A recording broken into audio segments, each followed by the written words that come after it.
আর্তমানবতার সেবায় সামাজিক উন্নয়নে এগিয়ে আসার প্রত্যয়ে মানব কল্যাণ পরিষদের ২৫ বছর পূর্তি উপলক্ষে ১৩ অক্টোবর নারায়ণগঞ্জ শহরের চৌরঙ্গী ফ্যান্টাসি পার্কে দিনব্যাপী ভালো থাকার উৎসব অনুষ্ঠিত হয়েছে। বিস্তারিত দেখুন মনিরুল ইসলাম মনিরের তথ্যচিত্রে। মানব কল্যাণ পরিষদ চেয়ারম্যান এম.এ. মান্নান ভূঁইয়ার সভাপতিত্বে জাঁকজমকপূর্ণ আয়োজনে প্রধান অতিথি হিসেবে উপস্থিত ছিলেন নারায়ণগঞ্জ সিভিল সার্জন ডাক্তার আবুল ফজল মোহাম্মদ মশিউর রহমান। বিশেষ অতিথি ছিলেন পরিবার পরিকল্পনা অধিদপ্তরের উপপরিচালক মোহাম্মদ শহীদুল ইসলাম, পরিবেশ অধিদপ্তরের উপপরিচালক এ.এইচ.এম.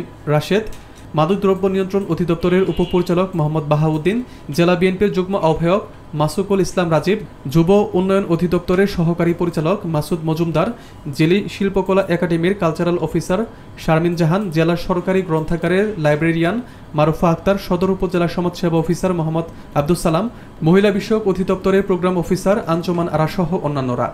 মানব কল্যাণ পরিষদের স্বাস্থ্য বিষয়ক সচিব কাজী ইমরুল কায়েসের সঞ্চালনায় ভালো থাকার উৎসবে স্বাগত বক্তব্য রাখেন সংগঠনের মহাসচিব মোহাম্মদ নিজামুদ্দিন।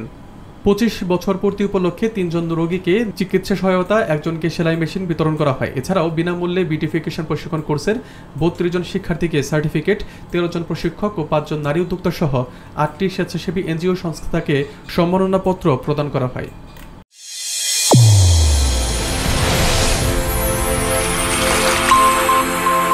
চ্যানেল A1 হৃদয়ের স্পন্দন।